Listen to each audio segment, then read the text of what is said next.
Dans Au Féminin, je reçois Ixchel Delaporte, elle est journaliste indépendante, elle est aussi l'autrice du livre Les enfants martyrs de Riomont, enquête sur un pensionnat intégriste. Elle nous raconte des dizaines d'années de sévices qui ont été infligés à des enfants dans un pensionnat du côté à Liévin, Ixchel. Absolument. C'est une affaire tentaculaire. C'est une affaire tentaculaire parce que ce lieu a été créé en 1960 et que les sévices sexuels et les violences sexuelles ont commencé dès la création du lieu.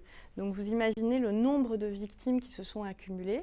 Une première victime va déposer plainte en 2013 et c'est ça qui va précipiter le reste finalement des enquêtes qui va aboutir à la mise en examen d'un prêtre pour consultation d'images pédopornographiques qui vient d'être jugé il y a quelques jours. Et puis une libération de la parole progressive avec de nouvelles plaintes qui ont été déposées, des plaintes prescrites, mais aussi des plaintes non prescrites, ce qui réouvre en quelque sorte le dossier tentaculaire de Riomont.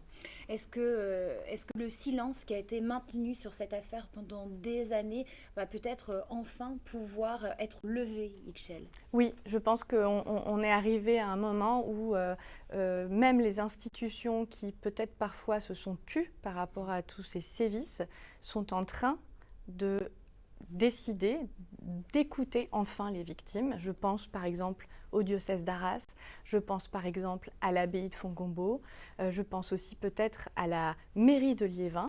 Petit à petit, toutes ces institutions qui ont fait partie de la chaîne de l'omerta, qu'elles le veuillent ou non, finalement sont en train aujourd'hui d'ouvrir et d'écouter les victimes qui s'expriment et peut-être maintenant aussi avec la commission parlementaire qui s'est créée à la suite de Betaram, on va peut-être pouvoir comprendre tous les dysfonctionnements institutionnels qui ont permis que ce lieu ne soit pas fermé en fait, parce que des raisons pour le fermer, il y en a eu beaucoup des raisons. Il y a eu des violences qui ont été médiatisé, mais il y a eu aussi un enfant qui s'est pendu à Riomont en 2001.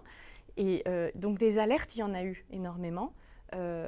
Il faut revoir tout ça et comprendre pourquoi ça a perduré aussi longtemps. Pour qu'on comprenne bien aussi, ce qui est important, c'est peut-être aussi, est-ce que vous pouvez nous dire qui étaient ces enfants ?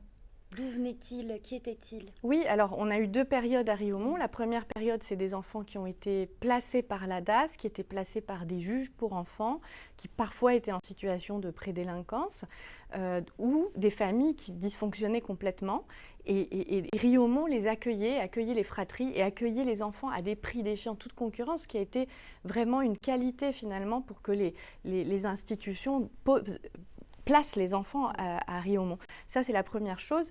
Pour ce qui concerne la deuxième période, c'est des enfants qui viennent de familles catholiques traditionnalistes, où il y a déjà un fonctionnement du silence, puisque malheureusement, la religion, on le sait, c'est quand même un lieu où on étouffe la parole des enfants, et comme dans toutes les religions d'ailleurs. Et il se trouve que les enfants qui arrivaient là à Riomont, c'était des enfants qui avaient déjà écumé beaucoup d'écoles privées hors contrat, où ça s'était mal passé. Et finalement, Riomont devenait un peu le dernier lieu où on allait pouvoir les redresser avec des méthodes militaristes très dures, avec des punitions très dures, avec la construction, parce que ça a continué, les enfants continuaient à construire aussi Riomont dans les années 90, 2000, 2010.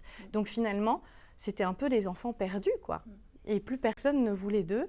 Et donc évidemment, ces enfants-là, quand ils sont victimes de sévices et de violences physiques et de violences sexuelles, eh bien plus personne ne les écoute et plus personne ne les entend. Et aujourd'hui, ça change. Si vous avez envie d'en savoir plus sur ce sujet, je vous invite à revoir l'émission sur France.tv rubrique Au Féminin ou alors à écouter notre podcast disponible sur toutes les plateformes.